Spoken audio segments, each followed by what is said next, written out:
Be ready. Start.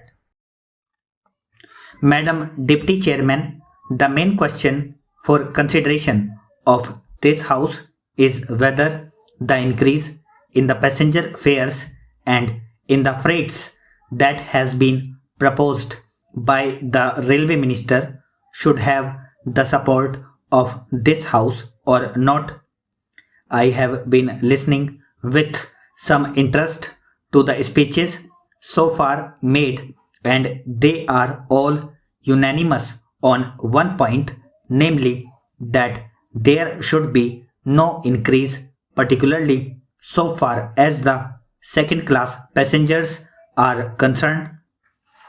What we have to decide at present is that those friends who have emphasized their opposition to this levy have also said that in view of our developing economy, in view of our developing industrialization, in view of the fact that there is a greater demand for passenger traffic as well as goods traffic, we have to develop our railway system.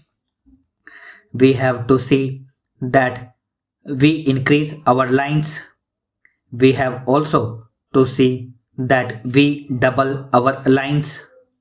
We have also to see that the production of the locomotives, wagons, and coaches is increased with greater rapidity.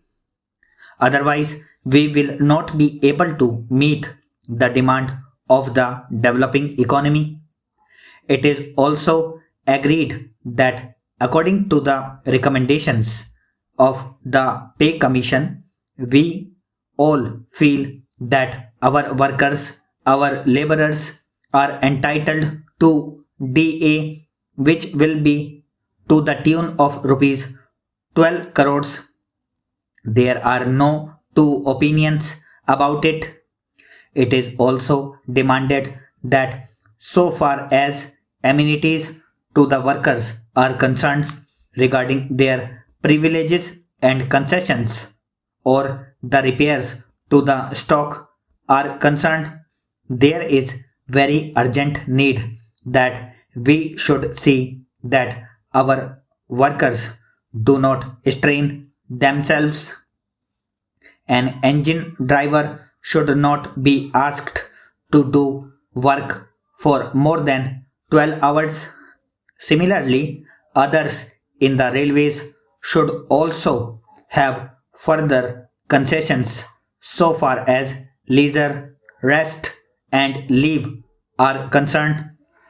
It is also agreed and it has been emphatically stressed on all hands that the second class passengers are not getting amenities which they should get.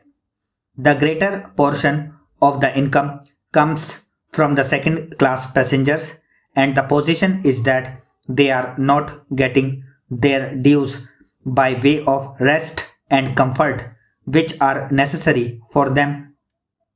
I appreciate that effort is being made that so far as sleeping accommodation and provision of fans to the second class passengers are concerned, something is being done. But this does not touch even the fringe of the problem, and when we see the second class passengers huddled together like cattle, not even having sufficient air to breathe in, we feel that there is something seriously wrong with our railway administration. We have also to see that the shortage that we had about the supply of wagons to the coal mines and to our steel industry is not there.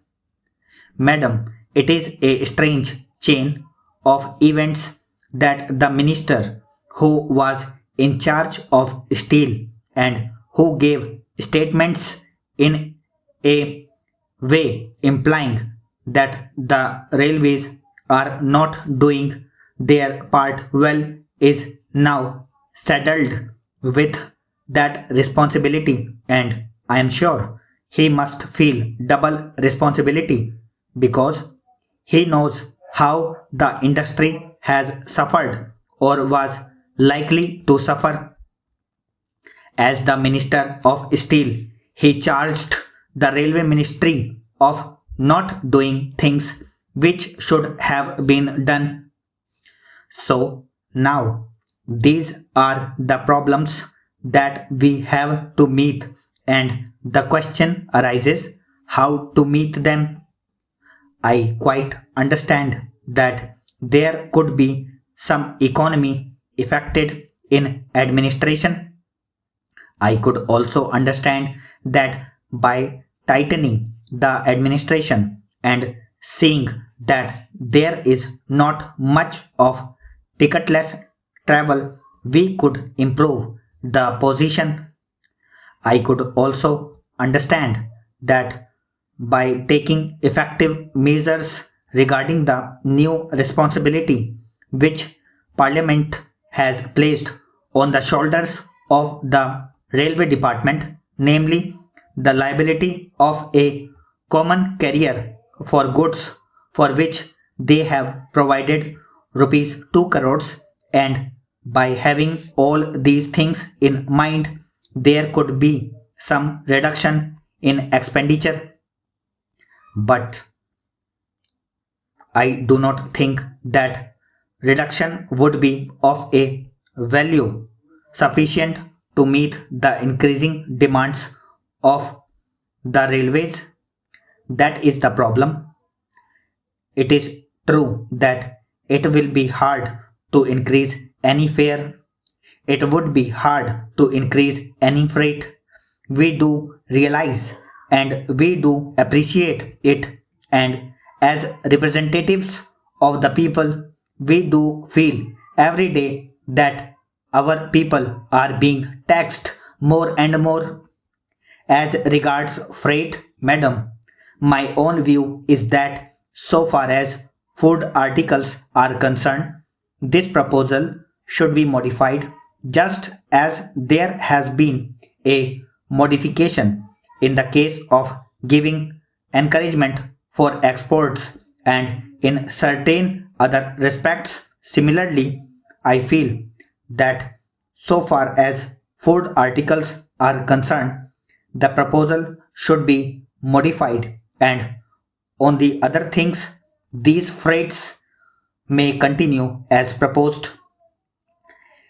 In this way, the danger that has been pointed out by honorable members, and to a certain extent correctly, that if the prices of food articles go up, that would create difficulty, would be avoided. Stop.